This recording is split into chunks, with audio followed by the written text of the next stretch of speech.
আজকের ভিডিওটি দেখার পর পাইপিং লাগাতে তো আপনাদের একদমই সমস্যা হবে না। আর এত সহজভাবে আমি আপনাদের সঙ্গে শেয়ার করব পাইপিং লাগানোর নিয়মটি। যারা একদম সেলাইয়ের কাজে নতুন তারা যদি একদম লাস্ট পর্যন্ত ভিডিওটি দেখেন তাহলে খুব সহজেই করতে পারবেন। নমস্কার, আজ আমি আপনাদের দড়ি দিয়ে পাইপিং করা শেখাবো। আর যদি ভিডিওটি ভালো লেগে থাকে দয়া করে চ্যানেলটি সাবস্ক্রাইব করে দেবেন আর আমার চ্যানেলে নতুন নতুন ভিডিও দেখার জন্য আমার সাথে থাকবেন। এখন আমরা একটি পাইপিংয়ের কাপড় কেটে নেব। মনে রাখতে হবে পাইপিংয়ের কাপড় সবসময় বাঁকা করেই কাটতে হবে, কোনোভাবেই সোজাভাবে কাটা যাবে না। এরপর আমরা 1.5 ইঞ্চ ওড়ে পট্টি বা তিরছা পট্টি কেটে নেব। কিন্তু খেয়াল রাখতে হবে কোনোভাবেই কিন্তু সোজা পট্টি কাটা যাবে না, তাহলে পাইপিংটা আপনাদের ঠিক মতন গলাতে বসবে না। এর জন্য আপনাদেরকে ওড়ে পট্টি বা তিরছা পট্টি কাটতে হবে। ওড়ে পট্টিগুলোকে এই বাঁকাভাবে ধরে সেলাই করে নিতে হবে। আর ওড়ে পট্টি সঠিক হয়েছে সেটা বুঝবেন কিভাবে, দেখুন ওড়ে পট্টিগুলোকে যখন আপনারা হাতে করে টানবেন তখন দেখবেন মাঝখান থেকে দলে যাচ্ছে, তখনই ভাববেন যে ওড়ে পট্টিটা আপনাদের সঠিক হয়েছে। এরপর মাঝে সেলাই অংশ বরাবর দুদিকে দুভাগ করে নিন যাতে আপনাদের ওই জায়গাটা শক্ত অংশ থেকে না যায়। এরপর মাঝখানের অংশটাতে দাগ দিয়ে মিডিল বরাবর দাগ দিয়ে নিন। তারপর একটি দড়ি দিয়ে সুন্দর করে পাইপিং তৈরি করার চেষ্টা করুন। এরপর একটি দড়ি নিন, দড়িটা খেয়াল রাখবেন যতটা পারবেন সরু নেওয়ার চেষ্টা করবেন, মোটা হলে আপনাদের সেলাই করতে খুবই অসুবিধে হবে। যতটা পারবেন কম সংখ্যক ছিট রেখে সামনের দিকে দড়িটি মুড়ে নেবেন। আর সেলাই করার সময় একটা জিনিস খেয়াল রাখবেন, আপনি আপনার প্রেসার ফুটটা অবশ্যই চেঞ্জ করে নেবেন।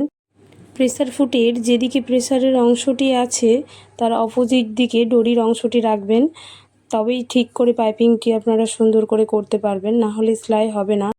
ঠিক করে সেট হওয়ার পর দেখুন আপনাদেরকে খুব বেশি টানতে হচ্ছে না, পাইপিংয়ের দড়ি অটোমেটিকই বেরিয়ে আসছে।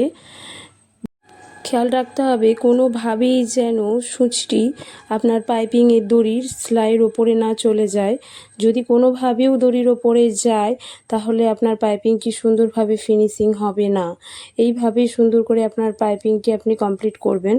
এরপর পাইপিংটি হয়ে গেলে আপনি দেখুন পাইপিংয়ের দড়িটি যখন টানবেন ভেতর থেকে পাইপিংয়ের দড়িটি টানা হয়ে আসবে, তখন বুঝে নিতে হবে যে আপনার পাইপিংটি পুরো পারফেক্টভাবে রেডি হয়েছে। এরপর আমরা একটি অলমোস্ট তৈরি ব্লাউজই নিয়ে নেব, যেটার শুধুমাত্র গলার পাইপিংটি বসানো হয়নি, বাকি সমস্তটাই রেডি আছে।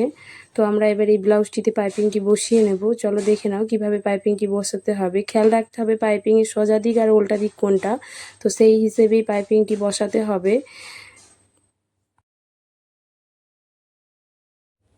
এরপর আমরা সামনের অংশ দুটো সমান করে রেখে দুটো অংশে অবশ্যই দাগ দিয়ে নেব, যাতে আমরা যখন পাইপিংটি সেট করব যেন কম বেশি না হয়ে যায়।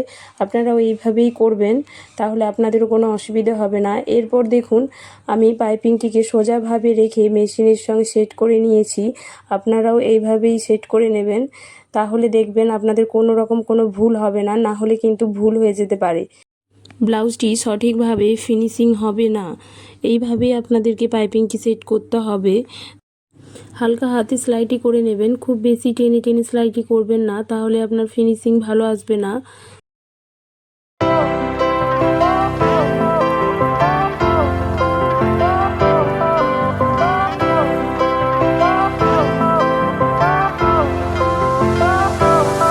ব্লাউজের ব্যাক পোর্শনে কাপড়টি ফোল্ড করার সময় খেয়াল রাখতে হবে যতটা সম্ভব সরু করে কাপড়টি ফোল্ড করতে হবে, না হলে আপনাদের ফিনিশিং খুব ভালোভাবে আসবে না।